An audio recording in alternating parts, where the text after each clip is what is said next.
Ho, ho, ho, Merry Christmas. Welcome to the Joint WIT podcast.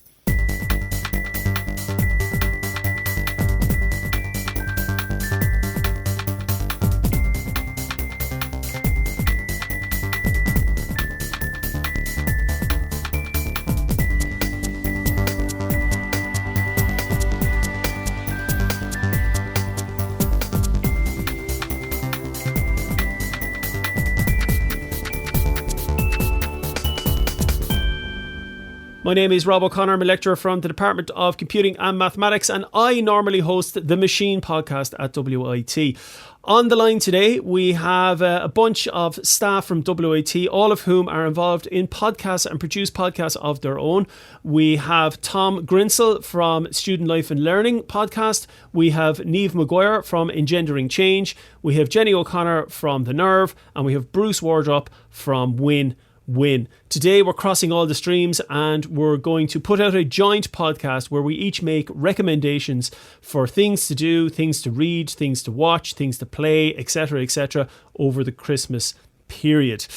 And I think we'll start with yourself, Bruce, if that's all right. So maybe, Bruce, you might make a recommendation to us for something over Christmas. Okay, well, my first recommendation for anyone who knows me is going to be a bit of a left field choice. I am not ordinarily one for self-help books and that kind of stuff, but there is one that has keeps coming up in my sphere of influence. There's plenty of people around me who have recommended this book and I've seen it popping up all over the place.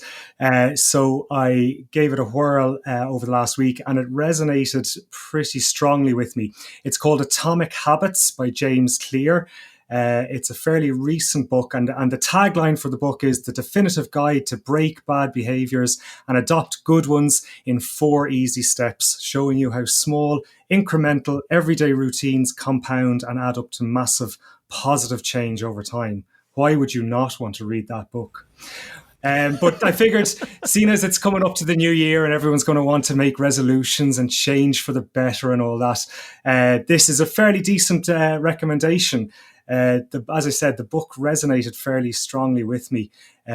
He makes loads of good points, gives loads of practical advice on how to change your habits for the better.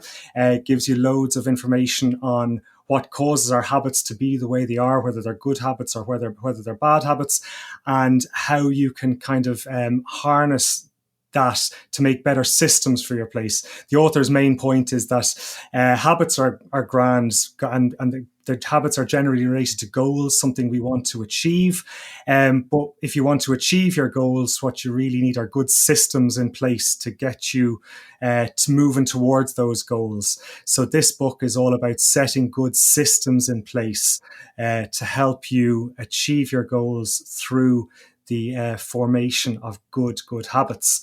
And reading through it, there was a lot of stuff that I noticed that we kind of do ourselves in our daily life that it's the foundation of good habits. And after reading about it in the book, I've seen how I might be able to tweak those habits to make them a little better or reinforce them a little more strongly for myself and in our family. So I thought it was a good book, a good recommendation for anyone who wants to make some New Year's resolutions and perhaps be more effective than normal with their New Year's resolutions.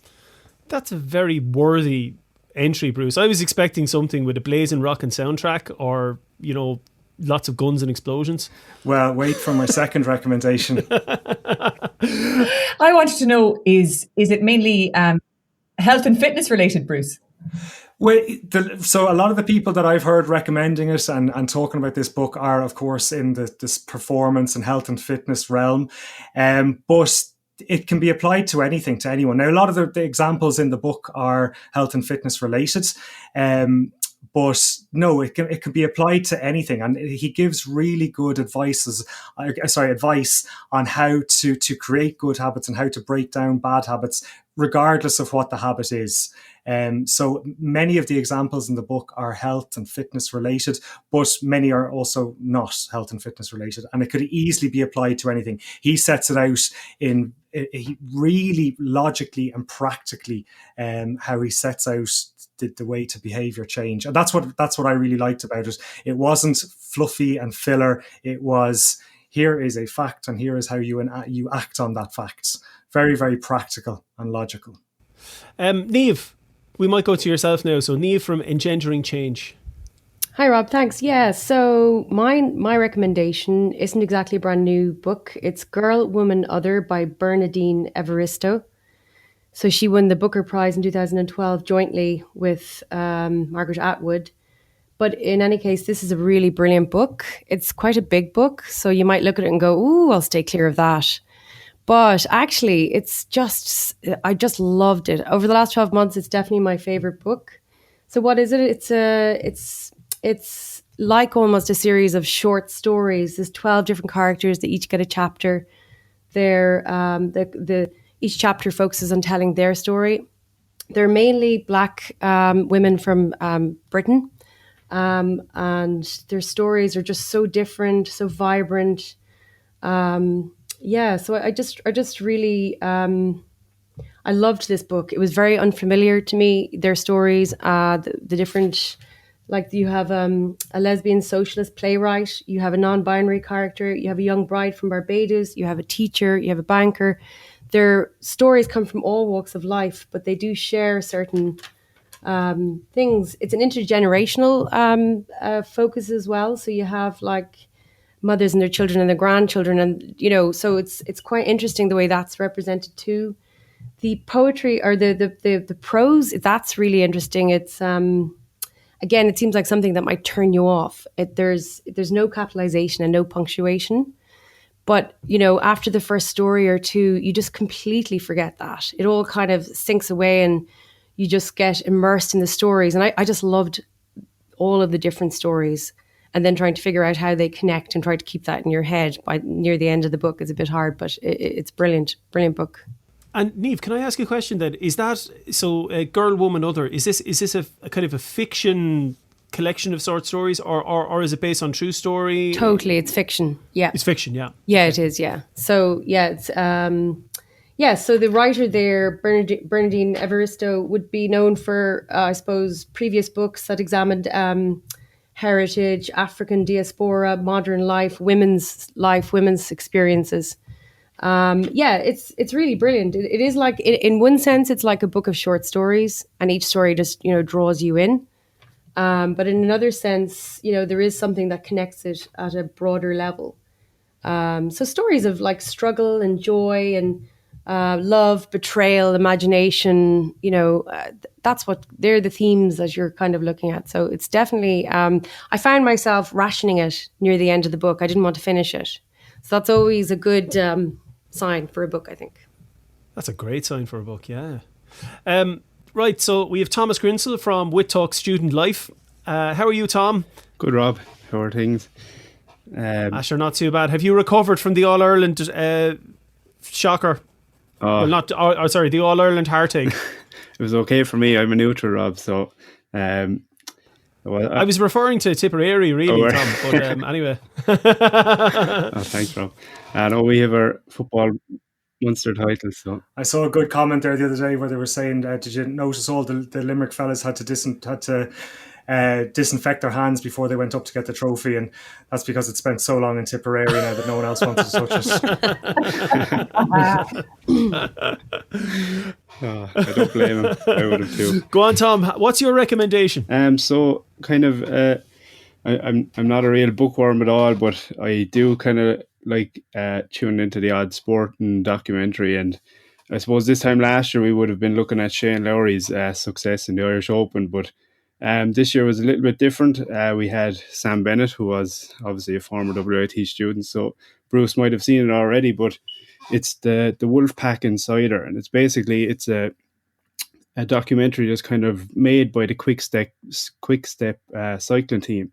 So Sam is part of that team, and it just brings you through the whole journey of the Tour de France, which you might be aware that Sam was obviously the winner of the green jersey, and he won 2 stages. Especially, I think the big success was winning the Champs-Élysées, the last one, the final stage, which is massive. It's 21 stages of pure elation, emotion. There's everything. Sam himself was in disbelief, and just to, when he won his first stage, just to see, like, he didn't believe in himself really. He was kind of saying, how would you put it, like, his team really had great trust in him, like, and they drove him all the way to the line as well. And the mental strength of these lads is mad, like. But I don't know, did you tune into that one, Bruce, or did you see it yet? No, and I'm so delighted you brought it up there, because one of my students mentioned it to me, and I stuck it onto my watch later on YouTube. Stuck it up there, and I haven't actually got around to watching it. So you've reminded me now to watch that, because I've been meaning to check it out.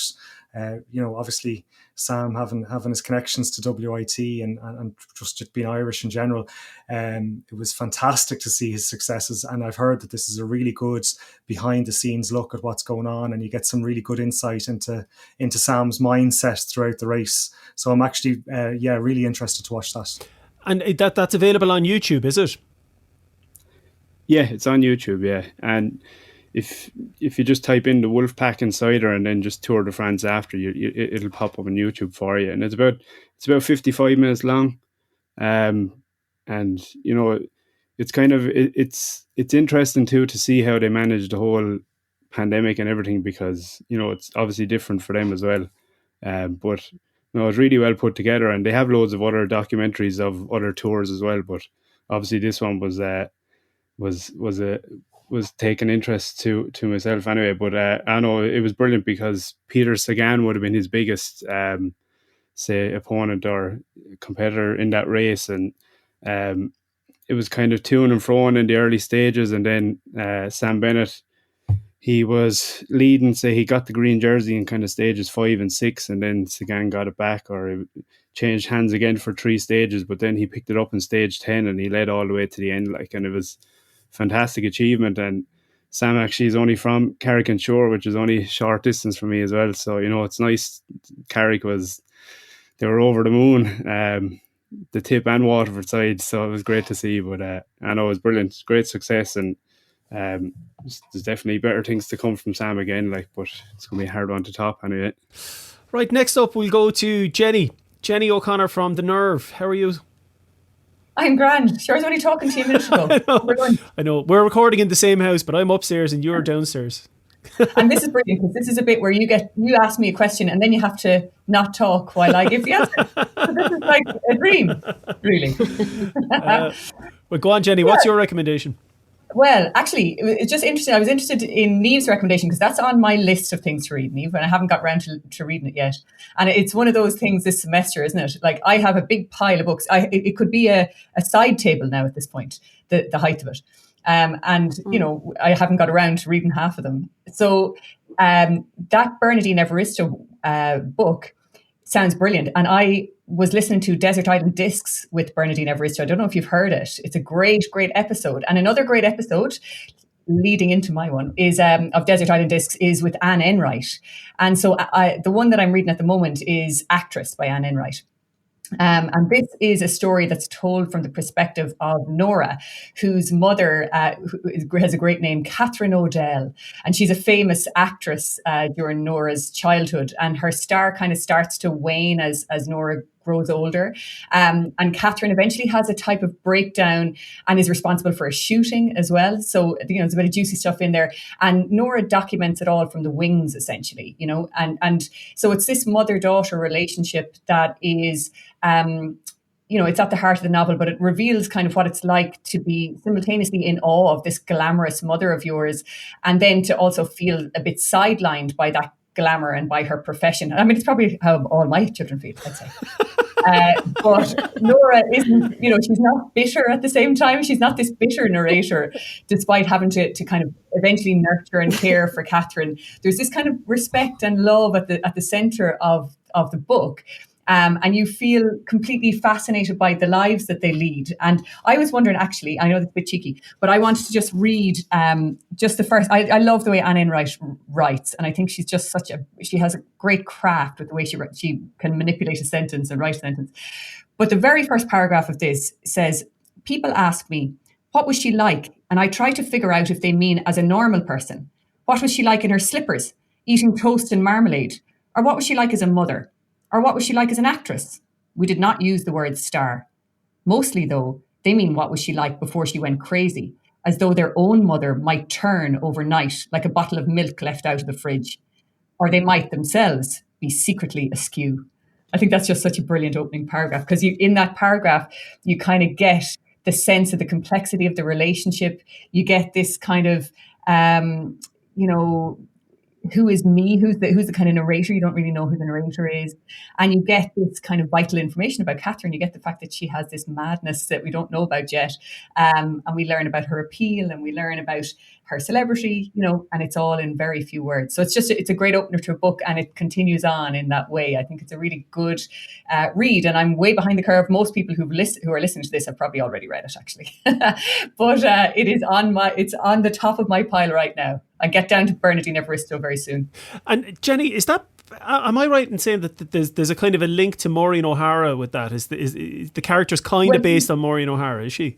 She's based on, a number of actresses that would have had a kind of a certain aura and mystery about them, I guess, and they would have been theatre and kind of early Hollywood stars, and not early Hollywood stars, but kind of golden age Hollywood stars, I suppose. And she very much like her whole image is based very much on this kind of Irish Colleen type role. And yet she's born in London, and that's something that she doesn't like to talk about. And there's other things as well that she likes to keep under wraps. So her mystery is very important to the story too. Brilliant. Right, my turn. So I normally host the Machine podcast, and I kind of feel like I should be immediately jumping in to recommend some gadget or some tech or something like that. But instead, I'm going to recommend a film. And this is a film that I saw in the cinema last night.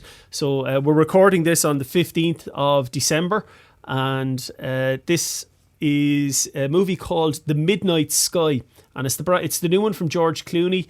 It's a science fiction, if you like, existentialist, atmospheric science fiction. This might be for you. It's based on the novel Good Morning Midnight by Lily Brooks Dalton, which I haven't read. And it stars George Clooney, and also stars Felicity Jones, who you might know from The Theory of Everything, and she was in Star Wars Rogue One. David Oyelowo from Selma, he played Martin Luther King in that. Kyle Chandler, who's in Friday Night Lights, and Bloodline, the Netflix series Bloodline, is in that. It's set in 2049. The premise is that the Earth is collapsing from some sort of an unnamed disaster, and they don't really go into that, which is quite good. And George Clooney plays this scientist who's in the Arctic Research Station. Most of the other characters are on a spaceship called the Ether, which has been on a mission to locate an exoplanet that might possibly support human life. And Clooney's character is trying to communicate with them. And he's having his struggles in the Arctic station, and meanwhile the characters on the spaceship Ether are having their own struggles. Like most good science fiction, it's not really about the premise. It's about all the themes that are contained within it: family, regret, the road not taken. There's shades of Solaris and Gravity on it, which I think are both quite interesting, because they both of those movies feature George Clooney, and he's obviously stolen a few ideas from them, which is absolutely fine in my opinion. I really enjoyed it. The scenery is spectacular. The cinematography is gorgeous. I was delighted to see it on the big screen, but if you can't get to see it on the big screen, it is available on Netflix. It's a Netflix production, and from what I understand, it's going to be available from, I think, next week on Netflix, so it'll certainly be available over Christmas if you want to watch it. I'd also give a special shout out to the score. The music is amazing. It's a score by Alexandre Desplat, who has done like the Grand Budapest Hotel, and he did The Shape of Water. He also did the score for The Imitation Game, which, if you've watched that, is very effective. So yeah, I recommend that. Midnight Sky. It's a really good film, well worth a watch.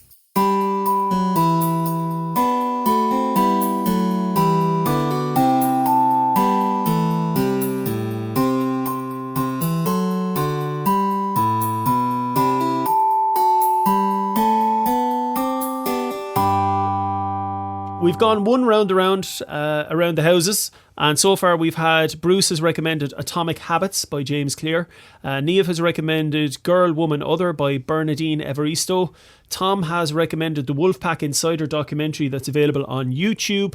Jenny has recommended the novel Actress by Anne Enright, and I've recommended the movie The Midnight Sky, which is in cinemas and also on Netflix. I think we'll get a second recommendation in from everyone. So let's go in reverse order to what we just did there. Why not? So we'll go to Jenny next. Okay, so I suppose, like many people, I devoured the latest season of The Crown. And in many ways, it's a little bit more kind of soap opera-ish than previous seasons, I think. But, we are in the 80s. I feel like if we're not allowed a bit of soap opera in Buckingham Palace, then, what's the point? And we have the relationship between Charles and Diana and Camilla that's just so kind of intriguing. You can't help yourself. But the actors that play those roles are really top-notch. And I recognised the actor playing Charles, Josh O'Connor, when I started to watch it. And I was trying to place him. Where did I see him? And I realised that he was in two fantastic films. So I thought I'd recommend, I'd mention one of them. I don't know where you might find it. You probably get it on iTunes. But the other one is available on Netflix. So I thought that I would kind of recommend that one. So he stars in a movie, the one that is probably more kind of an iTunes type download, is God's Own Country. And it's a film about a young farmer who has this kind of desolate existence, I guess, on his parents' farm.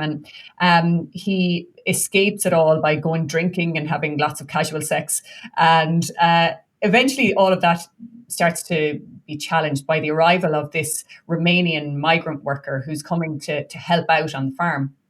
And their relationship starts to kind of really evolve and challenge him and change him. They both change each other, actually. And I don't want to give too much away about it, but it is quite you have to have some patience for this movie. It's a quiet movie and it's a slow movie in many ways, but it's really, really interesting. And his performance is absolutely fantastic. But that's not the one I'm recommending, right? That's the one, it's down there and to the left, but it's not that way. You have to go the other. So the one I'm actually recommending is because you can access this on Netflix. And so if you get a bit sick of all the stuff that's on, God knows we don't want to see that one. What's that movie I hate, Rob, again? The Christmas movie. All the ones that I watch. No, that's awful one. The Richard Curtis one. The what? Oh, Love Actually. Oh, Jesus. You're not recommending that. No, I said if you're sick of that, then you can go to Netflix and you can find something that's actually good, because that's horrendous.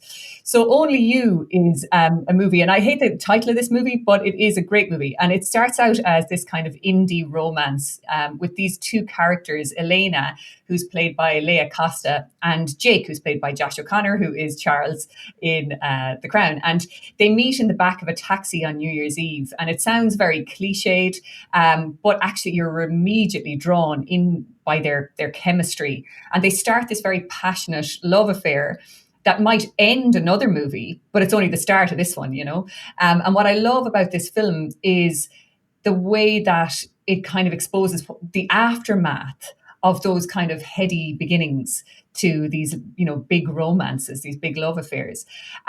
So they get kind of carried away by the power of what they're experiencing and the power of their own emotions. And they decide to kind of very quickly move on to this quite new stage, this big life step. And this is where cracks begin to emerge in their relationship. And I think it's just so well observed and it's so well acted. It's all about the way that love can make you do things that maybe ultimately question, your own needs and your own ambitions and what you'll do to hold on to somebody that you love as well. So yeah, it's a great movie. It's a really good, there are very few movies that are about romance and the real deal of, with love, what love is really about. And I think this is one of those movies. And I thought it was absolutely fantastic. And I think his performance is amazing. So if you're looking for something good to watch over Christmas, definitely seek that out. It's a little bit different from Love Actually. It's like the polar opposite. And that's what we want. That's Only You, and that's available on Netflix. Yes, yeah. Brilliant. Tom, we'll go back to yourself. Yeah, so I don't know, has anybody here been tuned into the Queen's Gambit? Or has it been a... Oh, yeah. Yeah, so we'll, You're getting thumbs up from all over the place. I think Niamh has given you dirty eyes because I think she was going to recommend that next as well. Sorry, Niamh. Don't worry, go ahead. You'll probably We can do all jump in on this. Go on. one, much so more we can- thorough and convincing job than I will. I'll ditch it. I'll choose Go on, another Tom. one. Yeah, so the Queen's Gambit. So it's based on a 1983 novel written by Walter Tevis, and again that's called The Queen's Gambit as well. But basically, we're following the life of, say, an orphan chess prodigy, and her name is Beth Harmon, and so I suppose Beth she loses her mother to suicide early on in her life, and she ends up in an orphanage, and she all of a sudden starts playing chess with the janitor, Mr. Scheibel. I think that's how you pronounce it. But we kind of see like they hand out sedatives and stuff to the kids, and Beth becomes addicted to them, and you can see her kind of playing out chess moves on the ceiling, and it's really mad just to see how, you know, obviously the child, or Beth, was suffering from some emotional distress afterwards, after losing her mother and not really knowing her dad. But it's mad how like, as you see the film develop, how driven she is to become the best in chess, and that she'll kind of do anything to get there, really. But she also has her breakdowns along the way, and it's some parts are a bit tough to watch when you see her going through that. But I suppose I was just looking through it. It's like a female version of they were saying it's a female version of the real life Grandmaster Bobby Fischer. So it was kind of interesting just to see that side. And again, she was in a male dominated sport, and it's kind of set in the 60s. But women weren't really allowed play or enter the World Championships until the 80s, so the mid 80s. So that was kind of something that was interesting too.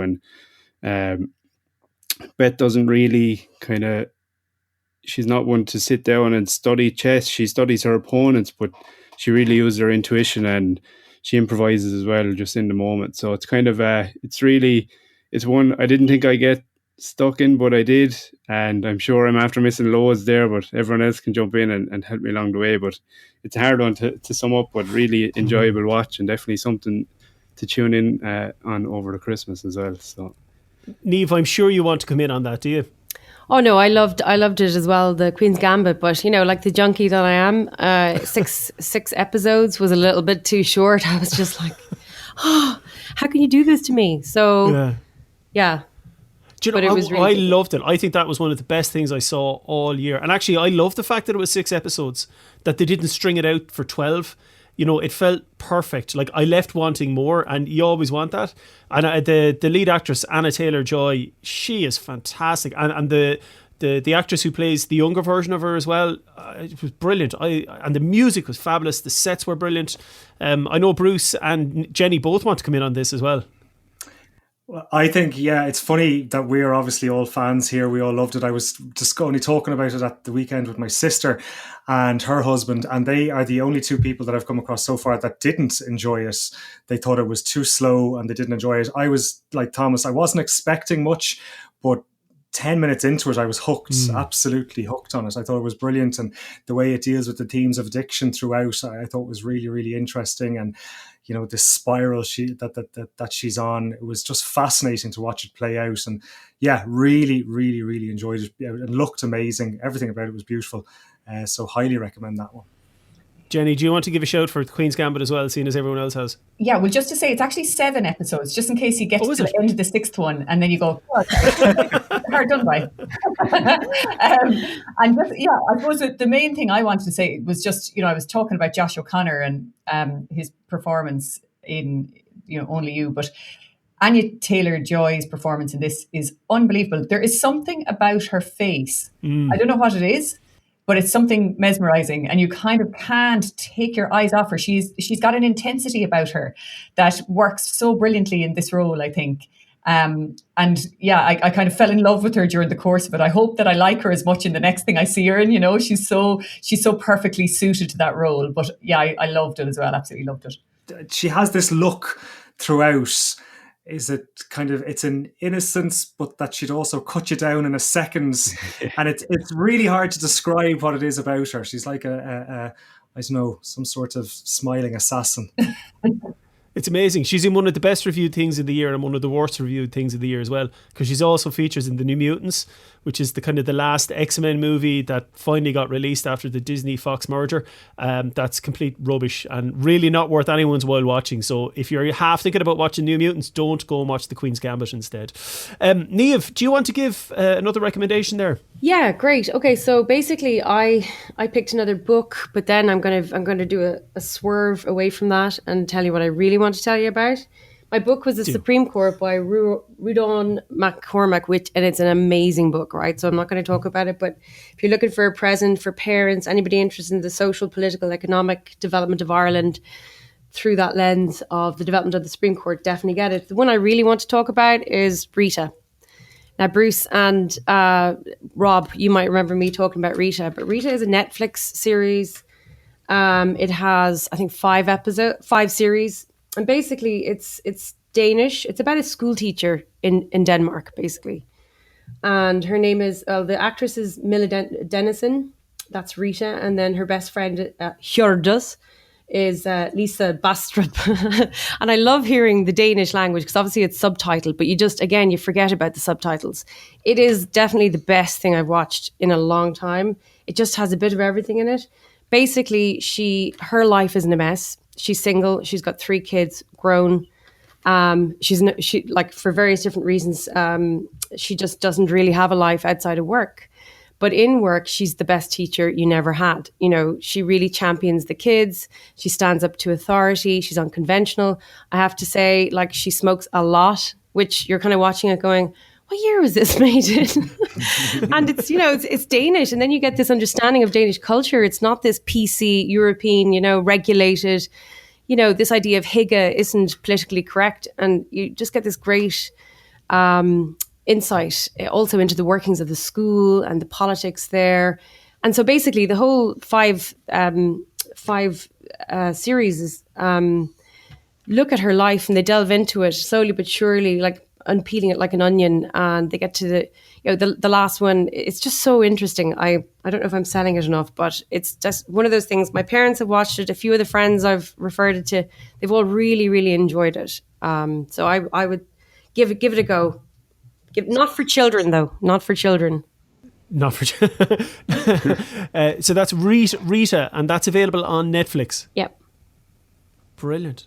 Bruce, have you got another recommendation for us? I do. I'm actually going to cheat a little because I've got 2. So very, very quickly, I've got 2 podcasts. The first one is called The Real Science of Sport podcast, which is obviously a sports science podcast. So it falls into my area of expertise there, but it is brilliant. It's really, really good for anyone who has an interest in sport, from a lay general level up to if you want to know really, really detailed stuff about sport.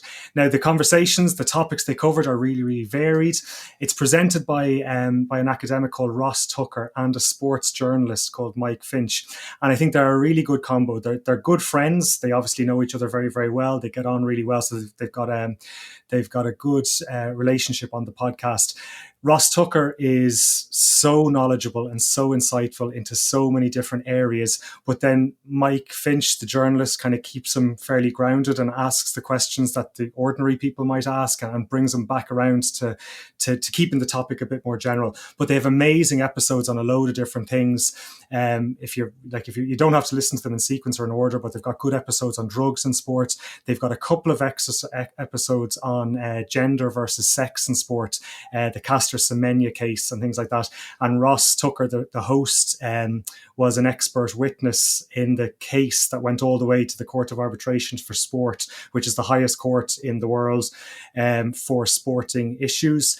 So he's got loads of background knowledge, loads of information there. Really, really fascinating. They do loads of stuff on athletics, on cycling, on the Tour de France. So if you're interested in that, it's brilliant. And a lot of you hear reviews of it coming in saying, I am not one bit interested in cycling, but I love listening to their episodes about cycling. So even if you're not interested in it, it's excellent. That's a very quick recommendation for that. I think it's a really, really good one. But the podcast that I think I want to go with is Where's George Gibney? The podcast that was done by the Second Captains guys. So I see a few people nodding there. Have you all listened into it? Yeah. Yeah, so it's really, really good. It's an investigative piece telling the story of George Gibney, who was Ireland's national and Olympic swimming coach from 1984 through to 1991. And in 1993, Gibney was charged with 27 counts of sexual abuse of children that he was coaching. But the court case against him fell apart and he fled the country. So in the podcast starts off in the very first episode. The opening scene is the host, Mark Horgan, and his producer, I think, Kieran Cassidy. They track Gibney down to Florida, and without giving too much away, then from then on, it just tells the story of then and now, I guess. So of what was going on back then. There's interviews with some of the victims and other people that were involved in the case, and then it cuts back to current times really expertly. I think the way they jump back and forwards in time is brilliant. It's fascinating the way they tell the story.